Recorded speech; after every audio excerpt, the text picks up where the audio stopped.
ashamaa harka fuudhee jira jirtu jaalatamtootaaf kabajamtoota ilmaan Oromoo hordoftoota Zaaraa Entertainmentii nageenya kee lageeniif gaarreen kutee bakka jirtan qilleensa keessa naannawee isin bira haa ga'u akkam jirtan fayyaa keessanii nagadha namni Zaaraa viidiyoo walirra maxxansuu dhiiftee jettanis jirtanii video yeroon kunis yeroo addunyaan gara tokko deddeemutti jirtu kanaaf jecha xiqqoo wanta tokko callifnee wallaalutti jirra yeroo ammaa dhukkubni addunyaan sodaatti dhukkubni kaarona dhukkuba addunyaa yaaddessitee wantoota hedduun nama sodaachisu akkuma jirutti ta'e sababa wantoota kana wal qabateef nuti callifnee waan tokko wanti haaroon hojjetaa jirru yoo jiraate ummata keenyaaf ummata addunyaa guutuuf rabbi haa eegu nutis wanta tokkoon ummanni ummata hundumaa akkuma addunyaatti ummanni humna hin qabne ummata Itoophiyaati faamilii saappoorti gochuu qabna wanta biyya jiru beekuu qabna kanaaf viidiyoo hiyya hamaa kanatti waa'ee sanaan si ol qabatee osoo hin taane Oromoo walla Oromoo dhumaa jirtu sagalee ta'uu qabna ummanni Oromoo walla yeroo ammaa dararrii guddaa keessa jira namni raadiyootti jiranii diinni isaan lolutti jiranii waa'ee isaanii ilaalchiseeti dhaamsa wantoota tokko namoonni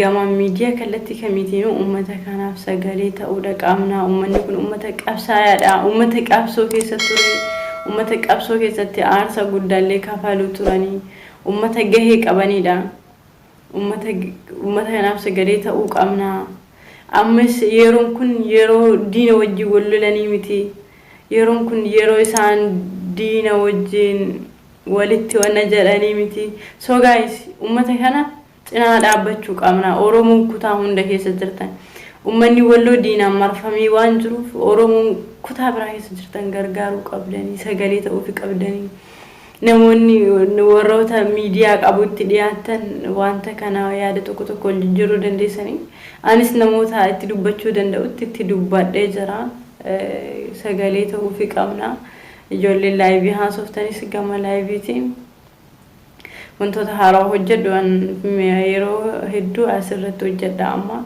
fuula Facebook harratti osoo hin taane gama YouTube yaatiin na hordofaa ummataaf sagalee ta'uu qabna ummanni walla ummata qabsaa'aadha ummata kophaa gatamu miti ummata Oromoo biraa galata qabu ummata diinaan marfameedha ummanni wallo ummata jidduu diinaa keessa jiruudha kanaaf sooyaa ummata keenya maal gochuu fi qabna gargaaruu ni qabna ummata kana hamilee ta'uu qabna ummata kana waan isaan barbaachisu gochuu fi qabna Oromoon walla Oromoo qabsaa'aadha Oromoon cinaa dhaabbachuu qabu kanaaf Oromoon hundumtuu waa'ee isaanii kana yeroon tun yeroo diinaa wajjin warra kutanii miti yeroon tun yeroo fayyaan addunyaa yaaddessite ummata yaaddessutti jirtu garuu isaan diinaa warra kututti jiranii waa lamaan jiru kana keessa mootummaa waan isaaniif godhamu gochuu fi qaba konkolaataa Finfinnee irraa gara isaanii deemus irraa dhoowwuu qaba diina ofirraa dhoowwammoo fayyaa isaanii eeggatanii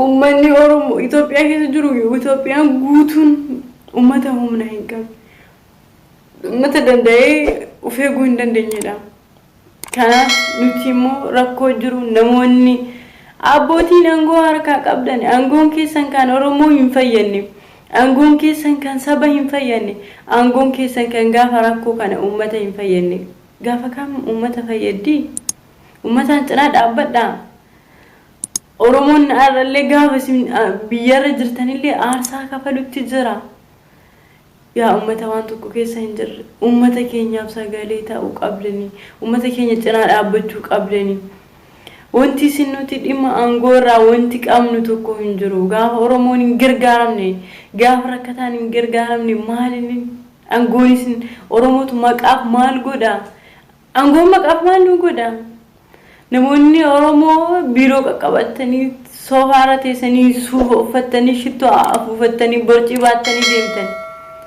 ummata keessan gaafa rakkoo keessaa hin baafne ummata keessan cinaa gaafa dhaabbanne aangoo keessan mataan dhaabbadha homa faayidaa hin qabu ummataan fayyada saba keessaniin tajaajila diinni diinuma kanatu isin fayyada. Namas miidhaa isiniin jennu garuu uummata keessan saappoortii godhaa, uummata cinaa dhaabbadhaa. Oromoo walla osoo isin jirtan ammas yeroon tun yeroo uummata faana diina faana wal lolanii miti. Yeroon tun rakkoo biraatu lola rabbi irraa nu dhufe yoon lolutti jira. Wanta uummataaf godhamuu qabu hunda gochuu qabdu yaa OPDO. Maqaan keessan ammas maali badhaadhinallee jettan badiitti bakka badhaadhina jettan sana badiitti odeeffattan badiin isin biraa hin dhabamtu. Yeroo addunyaan cinqaa biraa keessa jirtu isin cinqa siyaasaa oofattu. Yeroon tun yeroo siyaasaa oofatanii miti. Dhugaa yoo dubbanne. Yeroon tun yeroo waan siyaasaati miti uummanni maal keessa jira? Addunyaan guutuu maal keessa jirti? Rabbiin kadhachuutti jirti. Isin immoo bakki badhaadhina jettu sun bakka badii jettutti jijjiiramuu qabdi. Waan biraa oofachuutti jirtan, siyaasatti oofachuutti jirtan. Uummata tajaajiluu qabda yeroo ammaa. Yeroon tun yeroo Oromoon duutuu miti. Yeroo Oromoon dhiigni dhangala'uu miti. Yeroon tun yeroo inni mana jiruyyuu harka qalleeyyii manatti soortanii rakkataa gargaartanii Oromoo cinaa dhaabbattanii Oromoo saappoorti gootan malee yeroon tun yeroo Oromoon dhumattuu miti. Bakka maqaa badhaadhina badiin isin biraan dhabamtu. Oromoo mana hidhaa keessa jirtu hidhaa keessa gadi yaasaa. Miixiqqoo balladhaa sammuu.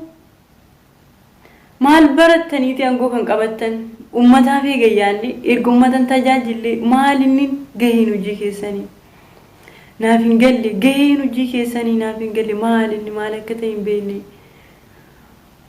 ummataaf yoo hojjanne ummata yoo hin gargaarre ummata cinaa yoo dhaabbanne gaheen hojii keessanii maal inni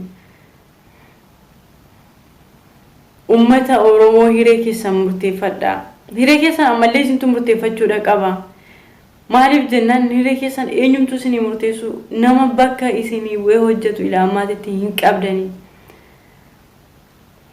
Hiree keessan Oromoo ammas maaltu jira? Eenyutu biyya bulchaa jira? Eenyutu Oromoof yaadaa jira? Oromoo yeroo uummanni mootummoonni biyya biraa uummata isaa mana keessa isaa tajaajilu kanatti mana hidhaa keessaa nama qabdi. Kun hin du'a.